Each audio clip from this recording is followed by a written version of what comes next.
स्वयंसेवकों के एक समूह ने उस सॉफ्टवेयर पर कृत्रिम बुद्धिमत्ता को लगाया जिस पर बिटकॉइन की पूरी अर्थव्यवस्था चलती है, और एक ही जांच में लगभग 5,000 समस्याएं सामने आ गईं। खुद को बिटकॉइन रेड टीम कहने वाले इस समूह ने 390 अलग अलग परियोजनाओं पर रिपोर्ट दर्ज की है।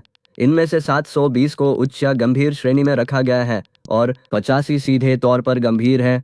नतीजों को देखने वाले डेवलपरों ने हालात को बेहद खराब बताया है। कैले नाम से जाने जाने वाले बिटकॉइन डेवलपर ने कहा कि इस समय पूरे तंत्र में भारी अफरा तफरी है और कई लोग सुरक्षा संबंधी सूचनाओं की बौछार झेल रहे हैं।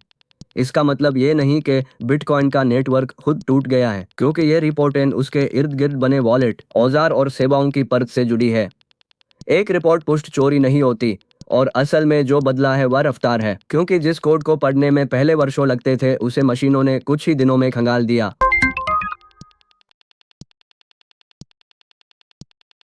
एक वेब 3 मंच बनाने के नाम पर निवेशकों से $1 करोड़ जुटाए गए थे।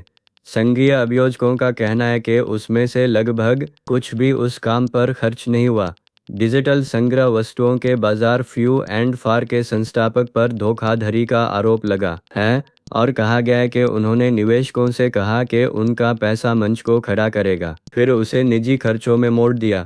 अभियोजन के अनुसार इन खर्चों में ऑनलाइन जुआ, सट्टेबाजी वाले क्रिप्टो सौदे और डिस्क जॉकी का शौक शामिल थे।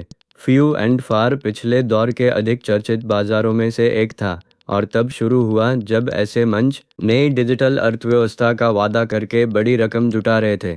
ये आरोप अभी आरोप ही है और अदालत में कुछ भी साबित नहीं हुआ है। ये मामला बस इतना दिखाता है कि उस दौर में जुटाया गया कितना पैसा अब जाकर जांचा जा रहा है।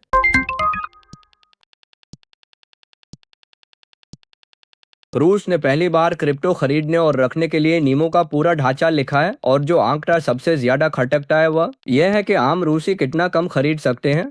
राष्ट्रपति व्लादिमीर पुतिन ने देश का पहला व्यापक क्रिप्टो कानून हस्ताक्षरित किया है। यह कानून क्रिप्टो संभालने वाले एक्सचेंजों, अभिकर्षकों और दलालों को लाइसेंस देता है और रखने वालों को कानूनी संरक्षण भी देता है। लेकिन जो खुदरा खरीदार योग्य निवेशक की श्रेणी में नहीं आते, वे साल भर में लगभग $3,700 तक सीमित रहेंगे, जबकि योग्य निवेशकों पर ऐसी कोई सीमा नहीं है। रूस के भीतर सामान और सेवाओं का भुगतान क्रिप्टो से करना पहले की तरह प्रतिबंधित रहेगा। सबसे भारी प्रावधान शायद सबसे शांत वाला है, क्योंकि कानून सीमा पार व्यापार का निपटान क्रिप्टो में खोलता है और रूसी कंपनियों को पारंपरिक बैंकिंग से बाहर एक रास्ता देता है। कानून के मुख्य हिस्से सितंबर में लागू होंगे। अभी सब्सक्राइब करें